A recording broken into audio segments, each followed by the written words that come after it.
आणि आमच्या आईने घेतलेत बनवायला मेथीचे लाडू. आई काय काय याच्यामध्ये टाकतेस, काय कसं काय केलंस?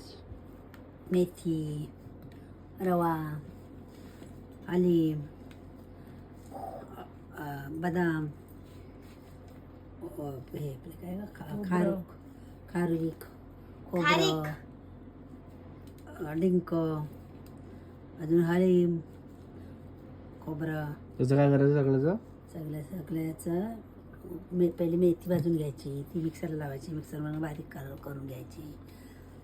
रवा भाजायचा तुपामध्ये, भाजला की त्या मेथीच्या मिश्रणमध्ये मिक्स करायचा. नंतर खोबरा घ्यायचा, खोबरा बारीक करून घ्यायचा किसून, तो ह्याच्यामध्ये मिक्स करायचा. गूळ कापून घ्यायचा, गूळ टोपात ठेवायचा, मीठ लावून घ्यायचं, त्याच्यामध्ये तूप टाकायचं थोडं म्हणजे त्याचं साहित्य लागणार आहे.